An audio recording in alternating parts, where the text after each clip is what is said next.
An official good morning to everybody. We still have probably some more people who are going to be checking in as we go, but we do have a little bit of business to take care of. And first thing is to always remind you to stay safe. The question comes up about when are we going to restart classes and things like that, and the answer is I don't have a clue. I know it's not going to be in the near future, and the superintendent of the school district is still talking about making plans, but choosing not to make any decisions about what or when. So we're planning, but we're not doing. We'll see when that comes back. We're working on some plans to try to help the club help you a little bit more too. For instance, I think I said something in my newsletter article. We're going to try to see if we can get some items in the store, those things that you use a lot of, out and available to you. The same thing, Cindy was over last Wednesday at school and took a lot of pictures of all the books in the library. She's going to create a total inventory. And like most of our county libraries work, we're going to try to set up a lending library situation where you can go online to our website, search out what you want, see if it's available, order it, so to speak, and then a day would be arranged where you can come and pick up a brown paper bag with your selections in it. And we will work out the details with the school district about how to make that happen. The on-campus aspect is the difficult part, but we'll work it out. So we want to get that library back out so you can use it again. I know you're looking at a lot of YouTube videos. Well, you might as well look at the good stuff that we have in the library also. And when it comes to sandpaper and glue and the other disposable items that we're able to give you a good deal on, we got to get that going again. So I have done an inventory of all the sandpaper for Rick Kalish, and excuse me, he's going to be keeping that up to the right level, and we'll offer a few items out of the store, the things that are most frequently consumed. So that's coming, and it's coming in the near future, and we'll be working on that. This is the month that we conclude our election process, too. We've had the nominations. The board put forward its proposed nominations. We asked for other people to submit names if they chose to. And right now we have a slate of candidates, and I'm going to turn it over to Steve. And as secretary, managing the election is part of the process that's in his responsibility area. So Steve, you want to help us out here? Yes, good morning everybody. So we have two board positions that are open beginning January, and that is for member at large and treasurer. Anna Duncan has completed her term as member at large. Thank you, Anna. And Claudia Foster as treasurer. So thank you to both of them for their service. We have had two nominations, one for each position, namely for member at large, Larry Batty, and for treasurer, Rick Nelson. We've had the open period that Jim mentioned. No one else has come forward nominating themselves or anyone else. So I think the easiest way to do this would be by acclamation, meaning that if there's no objection, then we'll consider those two elected. If there is objection, then we'll take it from there. So just to repeat, the slate is Larry Batty for member at large, Rick Nelson for treasurer. And I'm going to ask if there are any objections, and we'll wait, pause for 10 seconds or so, see if anyone has any comments or concerns, and see where we stand. So any objections to those two nominations for those two positions?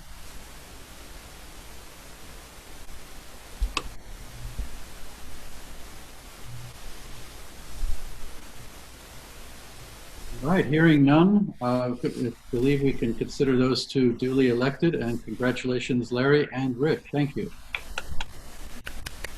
Thank you, guys, for coming forward and being willing to be part of the leadership team, and I'm really looking forward to that. The one position that continues on is that of Kim Wolf as our past president, and she remains our most immediate past president, so she is continuing to provide us her wisdom from past years' experience, and so we'll continue to see her at our board meetings too. So Larry and Rick both will start joining our meetings as observers in November and December, and then pick up the reins in January. Thank you. Thank you. It is the time of year. I got my American Woodturner in the mail the other day, and on its cover was the reminder that it's dues time. So that means it's dues time two places. AEW dues are due, and so are our dues. So, Hugh, do you want to say a few words about our dues and what you're getting for your money? Yes, thank you. Can you all hear me? Yes. I don't know how many people read the piece that I put in the newsletter. But basically, as I mentioned last month, I think the board and a whole host of volunteers have done a fantastic job since we've had COVID-19. I think in many ways, our presentations have been improved because now we get a guest speaker every month, international, national fame, which we couldn't have afforded for otherwise.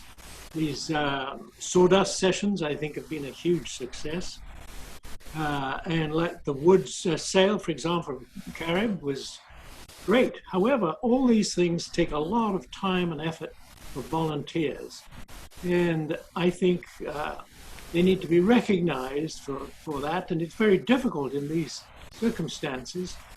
So I am proposing that we make a challenge, and the challenge is to the membership, that we renew our dues. I'd like to see 50% of the membership renew by our next month's meeting. So that's roughly at least 70 people. And so I think that's the challenge that I'm prepared to put on the table. I think it's only a gesture. You're going to have to renew it anyway. And so by doing it early, I think you indicate to the volunteers and the board that you really appreciate the work they're doing. So that is my challenge. The other thing I want to mention is that, there are many benefits that you've got from this, such as you don't have to travel, you can sit at home, and unless you're in the first 3 rows of in the classroom, for example, you're watching it on television anyway. So, there's not a lot of difference, but it's much more comfortable for you to sit at home. So bear all that in mind, and I think you're getting a bigger bang for your buck now. The dues are still 60% and $60. And as I mentioned, you can do it online through PayPal, or you can send the checks. And I think it came out in an email yesterday, and it was also in the newsletter. And it's 334 Boca Raton Court in Walnut Creek. So, but it's all written down either in the newsletter that you've got or on the email that you got yesterday. So that's all I have to say. But I hope we get a significant renewal by this time next month. Thank you. Thank you, Hugh. I have noticed, I talked to Dave Bentley the other day about our website. Sometimes if you go log on to pay your dues, it says your dues are current. Well, right now they are. So that's expected, but you're paying for 2021. So if you find that statement that says your dues are current, they say, yeah, thank you very much. There was a couple of things that we fixed on the website that had some misleading or contradictory information, but the dues are $60. And I think, Dave, you got those taken care of, Mr. Bentley? I'm going to replace all the ones under the renewal form, those pictures of how to renew. And I'll have those replaced probably next week sometime. Okay, so we're coming up with ways to make it look a little simpler and less confusing. And I know some of you want to mail checks, so you just mail them to Claudia's address, and that's the way it goes. So I told you about the store and the library. So I think it's time for us to get into our show and tell, because we've got a lot of things to take a look at. First of all, let's talk about the October show and tell. We'll save the President's Challenge for the next round of sharing. So as soon as Richard is ready to bring them on, we'll get going.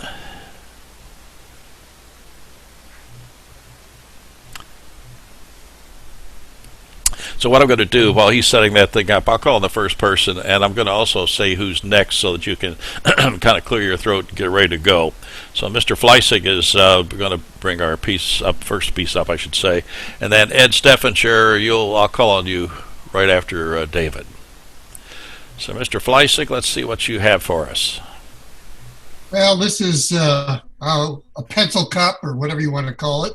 It's staved construction. I had some Spectraply, little pieces left over from other projects, and decided to figure out something to do with it. What I have learned from using Spectraply and doing a glue up like this is I size the cut edges with diluted glue before I glue them together. Get a much better success rate, if you will. The joint at the bottom with the base, which is walnut, is a mortise and tenon joint. And that one I use epoxy just to be on the safe side. I add a piece of waste wood on top, which I then cut a groove in. This is before I finished shaping the vessel, and filled it with epoxy, liquid epoxy, which I have tinted. That's the blue stuff. That's the blue stuff. And that's basically the procedure. And this is using a couple of different techniques. The white is actually thin strips of wood I cut on the table saw. They're maple. And I've sort of gone to that from veneer because I have found the veneer sometimes doesn't give me as structurally sound a joint as the solid wood does. So that's sort of a summary of what this piece is. David, tell us a little bit what the dimensions are. It's, I would say, 6 inches tall and probably 3 inches in diameter. Okay, it is a pencil cup. Thank you. Thank you. You, Ed, you're up, and then Kim right after Ed Steffinger. In high school, I had a good friend whose name was Bob Starr. After graduation, we went our separate ways. And at our 50th reunion, we met again and renewed our friendship and have kept in contact with each other since. During this coronavirus pandemic, I was looking for a new project to fill my time. I went to YouTube for some ideas and came across a star bowl and immediately thought of making it for my friend Bob Starr. This bowl is the result of that exercise.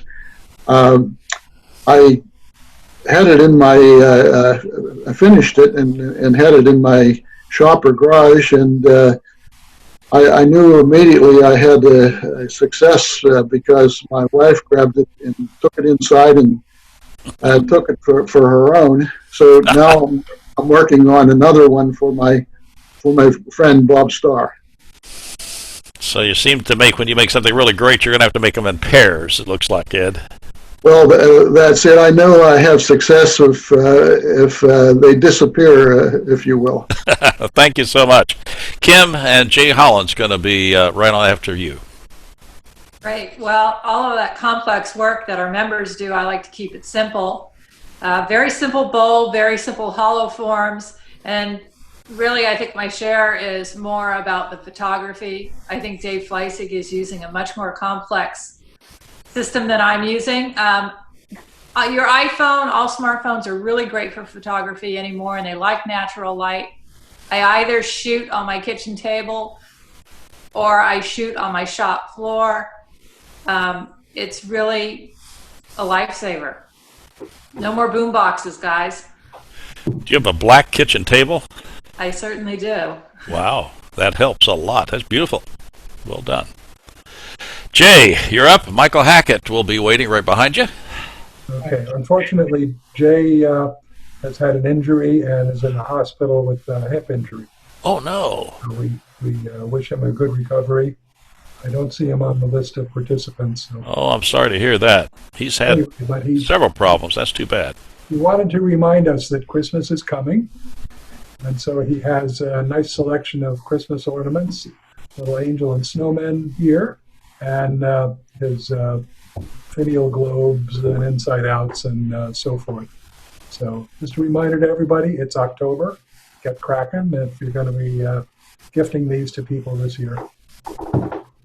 Yeah, very good. Thank you, Michael. And Vern Stovall will come up after Michael.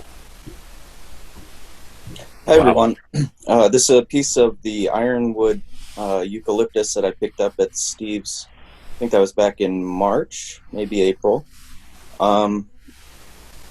It turned out nice. Yeah. Problems I ran into, that cambium layer of bark underneath the outer bark is kind of like cutting carpet. And I had a hard time clearing it, and it moved quite a bit when I dried the piece.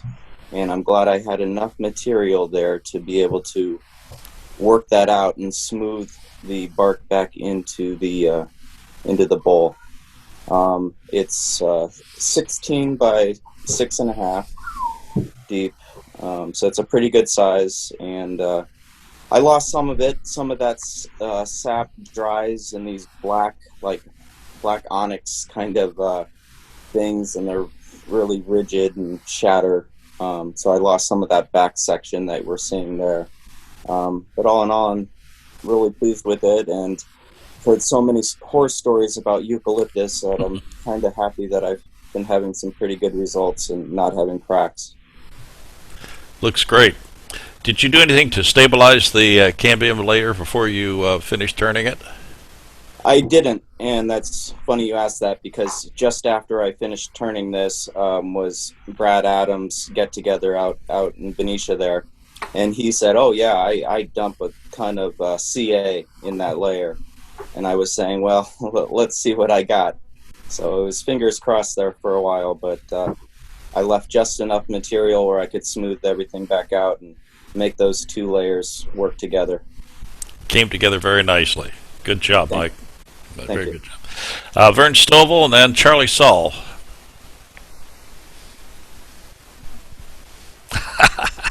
Vern? A, are you here? And B, is your mic on? Unmute, Vern. There you go. So Vern has not spoken up. Okay.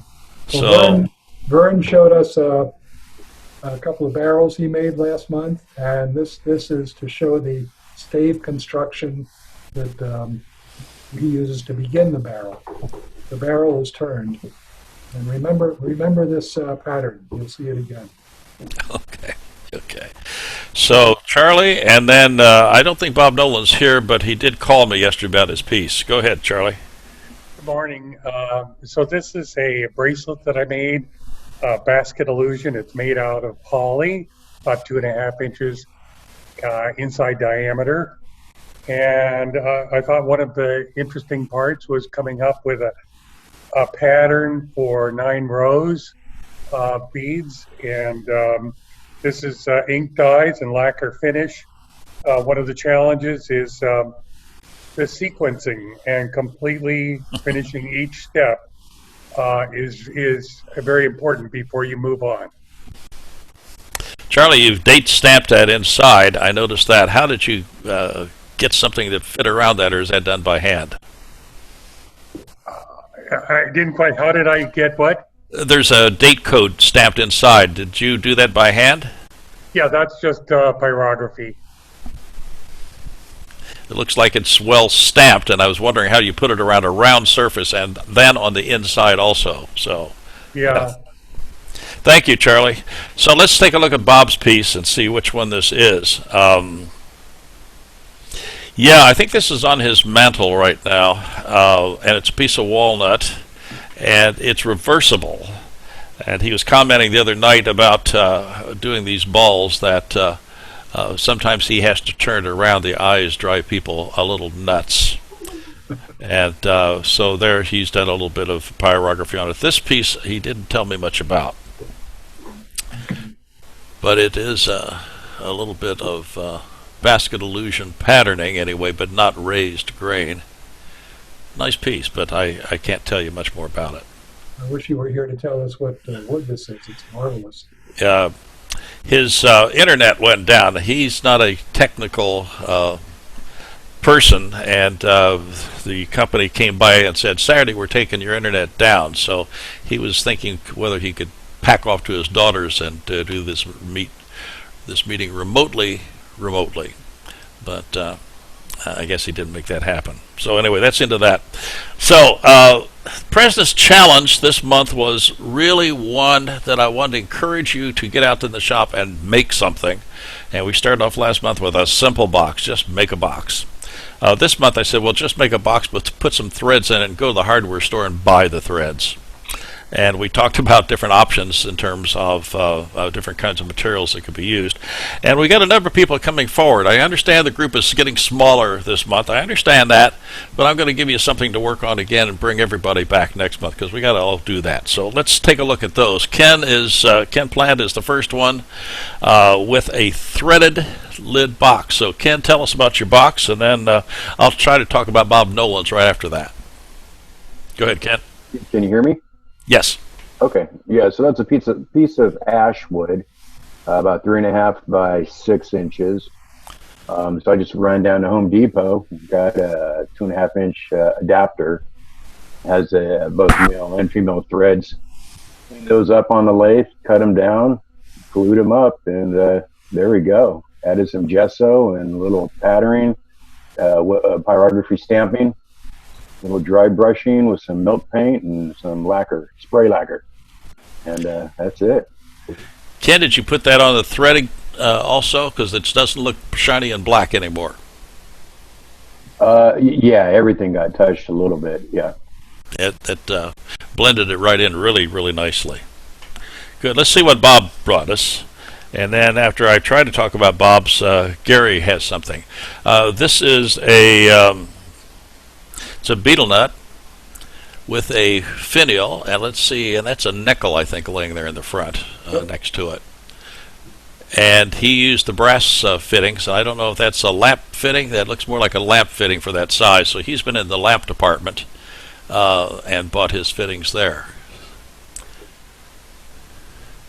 The nickel helps you with the scale on that one. That's great. He has one more.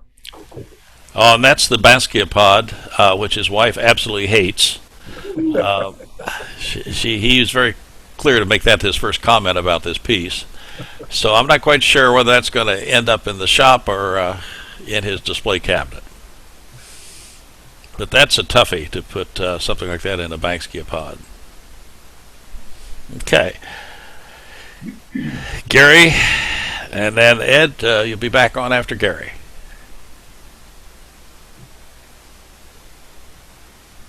Gary. Gary has this lovely box with a nice screw insert. And I'm sorry he's not here to tell us about it. Yeah. Ed Steffenshire, followed by Peter Nakatani. When people talk about boxes, I immediately think of Chris Stott's book, Turn the Boxes 50 Designs. So I went to that book, and one of the items in that book was the acorn. I don't know if this qualifies for the President's Challenge because with the pandemic, I didn't listen, and I didn't go to a store and purchase anything because I try to stay away from the public, if you will. So I just looked around at my containers that I had in my shop, and I found a container that I could match up with a Christmas ornament that I was working on last year. I was unsuccessful last year because I made it didn't fit properly.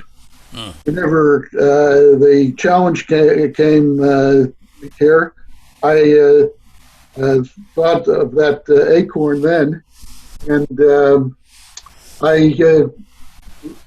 using the containers that I had, I was able to match it up with the unfinished acorn that I had, and this is the end result. Now, Ed, is that screwed on, or is that just a press fit? Hold your microphone button down. That's screwed on. I think I sent Rich a picture of the. I thought I sent him 2 pictures. No, this is the only one I got in. Sorry. Oh, but I can see you holding it up. That helps. Yes.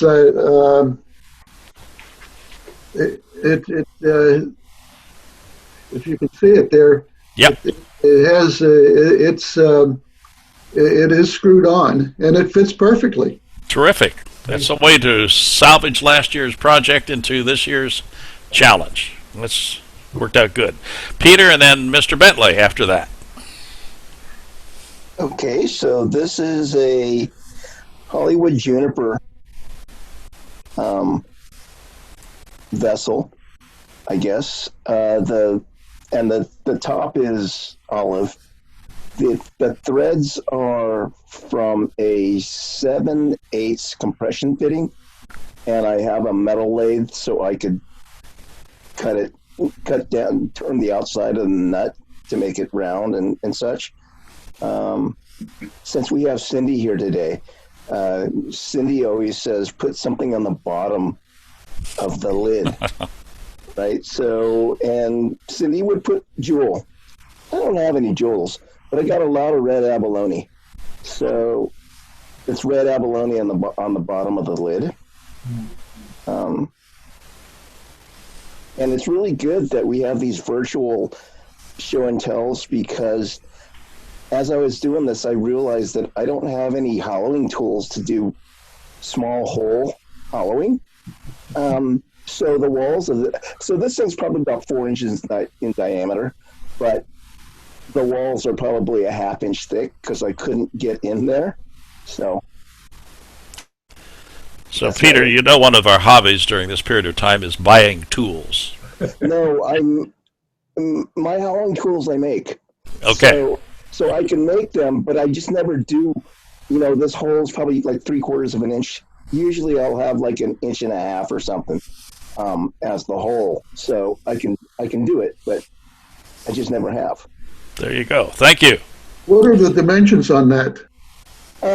So, like I said, the Hollywood Juniper part is that's about 4 inches across. So we'll call that, 3 inches tall, and plus whatever the lid is.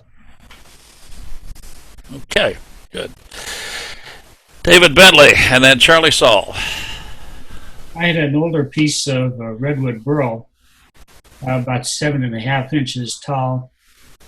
I cut it in half after rounding it and put my fittings on the inside, 1.5 inch PVC, and glued it. And when I glued it to the inside, I had a little run out of glue at the bottom, and I started wiping it out. It turned into a nice finish. So I finished the inside with Gorilla Glue, which gave it a real unique texture and rounded it. Made on sort of thick and nice. And then I put it back together and made sure that the grain fit right together. And then I turned it on the lathe and then used poly. And it was so dry that it sucked the poly up. I mean, a lot of poly really fast. But it was fun. And after I put on my 8th or 9th coat, it was starting to stand out, so it looked glossy again. Great fun, Jim. Yeah, good. Charlie, and then Dave Crady.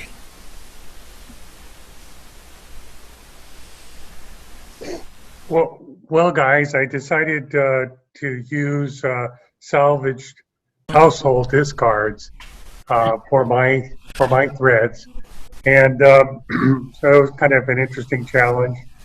The next photo. So and unlike Dave Bentley, I didn't have any redwood burl. That would have been great, but I do have these old 6x6 redwood fence posts, and so I took a chunk off of that, and this is what I made. It's a 6x6 fence post that's about 10 inches tall, and it's 3 sections, and inside are some little gems, and using the discarded threads. And I have to say that one of the great things about the household threads is that you can get a perfect alignment because they have a positive stop. Mm-hmm. And so they thread closed in perfect alignment every time. one of the challenges on this project. You wouldn't think there would be a lot of challenges.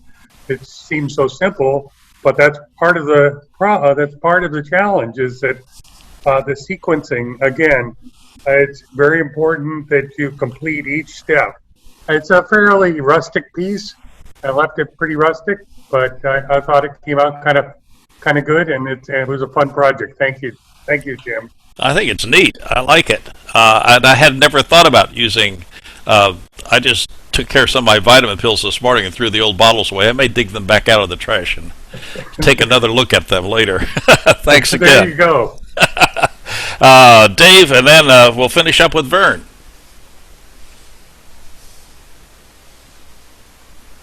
Mr. Dave, we need your sound. Going once. Going twice. Okay, so he's fluted the piece, and I don't know whether that came with the wood or whether that's something he's added, but I like the idea of an overset lid. Lids on boxes do not have to totally match. I did not get a threaded lid box done this time. I've cut the threads and they're sitting outside, but my lid is not going to match my box either, and intentionally so. But I like the idea of not everything has to be a perfect match. So, nicely done. Vern, finish this one up, and then we'll talk a little bit about where we go next month. Can you hear me this time? I can. Okay, so the last week I made the big barrel, so this one I made a smaller barrel. It's about 5 inches tall, and just put threads inside of it. That's all. That's it. Okay, that's the short version. Okay. When you crank that dang down, does it all line up? Grain? No. No, it's close enough. Good enough. Well, guys, I appreciate it very much doing this stuff. I think it's fun to look at things. Now, I've thought of a couple things that I hadn't thought about before, so I still am going to do a threaded lid box. We intended to have one done and the video up, but personal challenges got in the way of being able to get that done. So next month, I've decided to do one more box. The first one was a simple one. The second one was some sort of a mechanical thread. The third one, well, let me show you what I'm thinking about. Let me come over here. Here are some boxes. And it has a thread that's hand cut.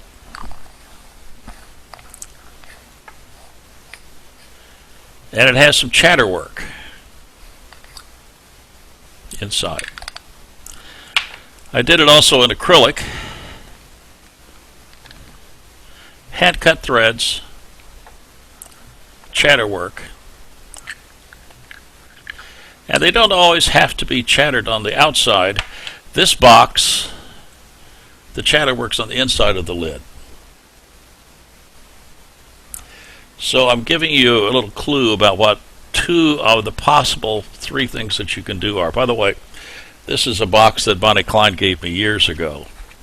Hand cut threads, chatter work. Can you explain chatter work? I will. It is this pattern, it's easier to show you on this lid, that happens when a tool vibrates against the end grain of wood, generally the end grain of the wood. And it's the kind of thing that 90% of the time we're trying to eliminate. Every now and then, with the right tool, you can actually create it. This is a non-repeatable pattern. It's on the inside of the lid a little bit there, too. You need to turn it so the camera catches the definition. It's kind of hard with the light being such as it is in here.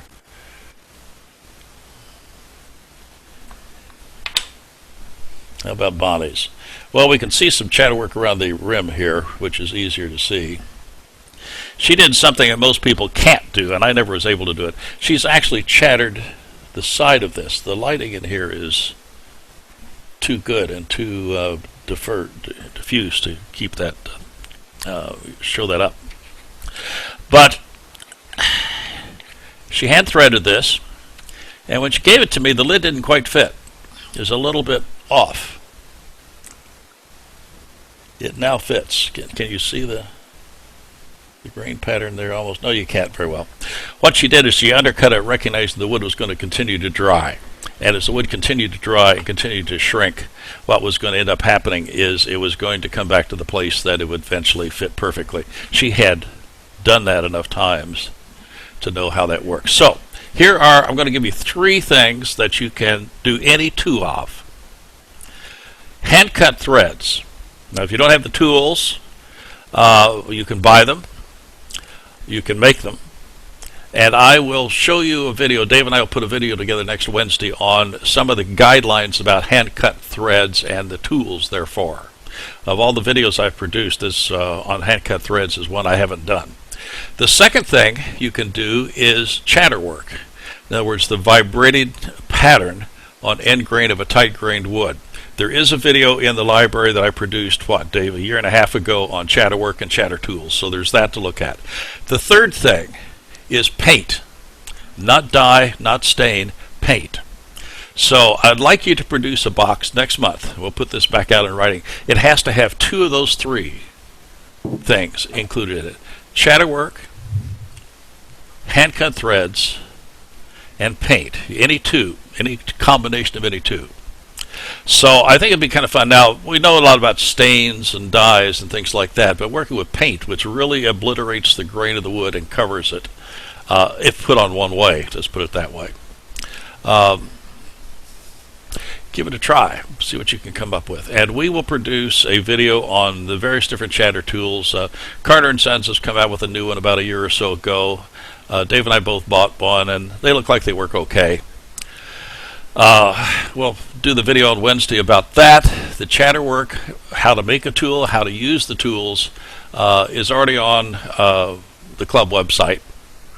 And paint, you know how to put paint on, or at least one way to put paint on. There may be other ways.